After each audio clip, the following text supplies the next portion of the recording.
So I'm just going to restrict my comments to a discussion on some of the themes raised on the metropolitan finance-related chapters in the book, and highlight some of that relevance to the Indian context. Um, I think one of the things that the book does is sort of highlight this constant tension between funds and functions. This is something that has come up in the discussion already, and it seems like this is a constant underlying problem, not just in India, but in a wider cross section of countries around the world. One issue that was raised, for instance, is the inadequate revenue tools to meet expenditure requirements. We talked about the case of Punjab. I think Mr. Baijal mentioned it, and the fact that Rajasthan and Haryana state governments have sort of abolished property taxes without consulting with local governments.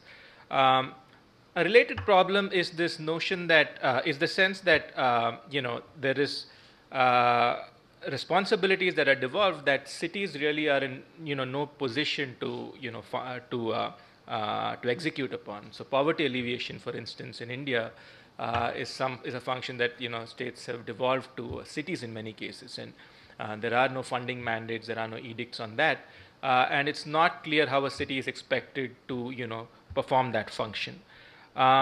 The third, and this is something that's often discussed, is an over-reliance on the intergovernmental system of transfers, which is the SFC mandated devolutions, as well as other program-related devolutions that happen from the center and the state to local governments.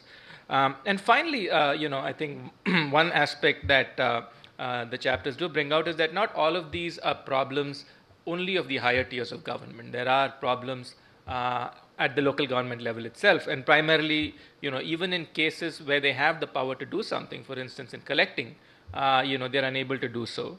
In fact, the 13th Finance Commission estimates that the collection efficiency of property taxes in India is about 35%. So clearly, these are problems that while they're obvious in the Indian context, I think that there is a lot of precedence for experience around the world.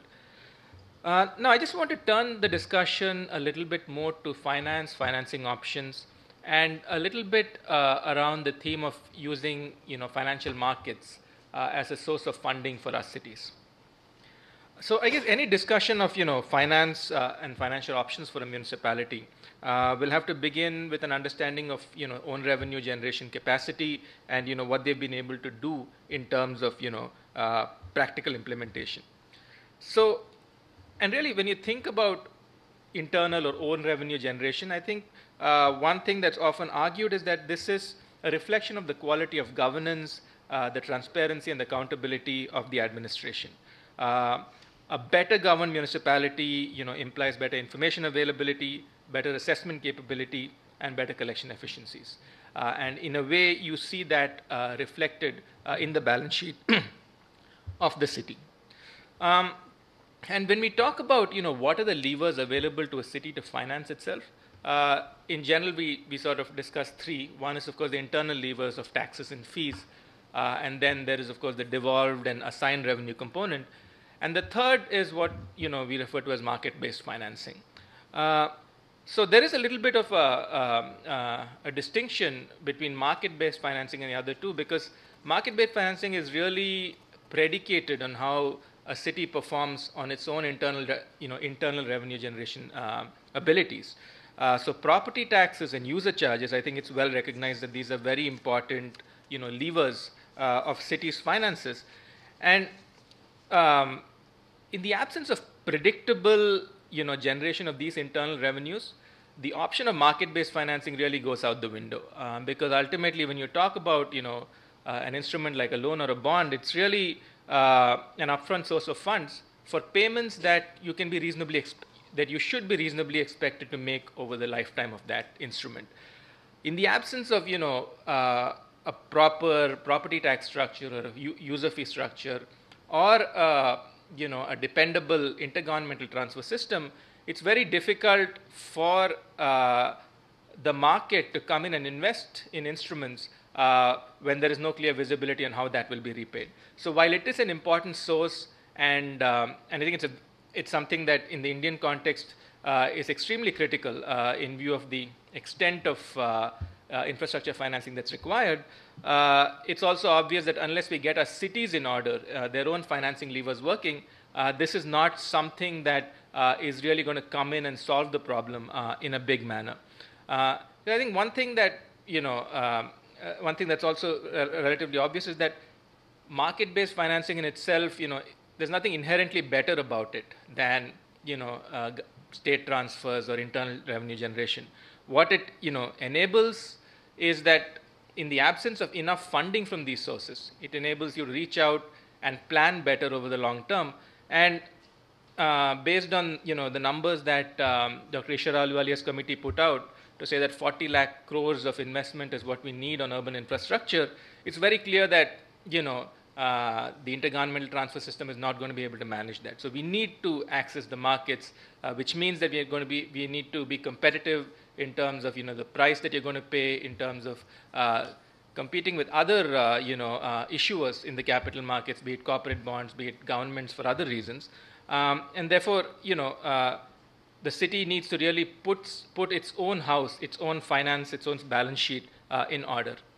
One specific thought that I had when I was also thinking about this was the JNNURM has been a very big source of funding for urban India over the past 8-9 years, and one of the and with the JNNURM 2 coming out very soon, I think one of the issues that at least we've been thinking about a lot is what is it going to do to incentivize greater leverage of private financing with the available funding through this mechanism. There's a more longer term issue in the sense that Indian capital markets themselves are not very well developed, and that it's still largely a bank-led market. So the problem for infrastructure financing is that a lot of infrastructure requires long-term investments. Projects are 15, 20, 25 years long. Bank funding traditionally can go to a maximum of 7 to 10 years. So unless other investors and the broader capital market develops, this will be a bottleneck in the future, though we are very far from it now, considering that cities have not reached out to the markets in a very big manner. And just to talk a little bit about where we are in terms of our own internal revenue generation capabilities today, the 12th Finance Commission indicated that the total revenue of the Indian municipal sector was 0.67% of GDP, of which own revenues contributed about 0.38%. If you compare this with countries that we like to benchmark ourselves against, say South Africa or Brazil, there's a vast difference. Brazil, for instance, has municipal revenues of about 7.5% of GDP, of which own revenues are about 2.5%.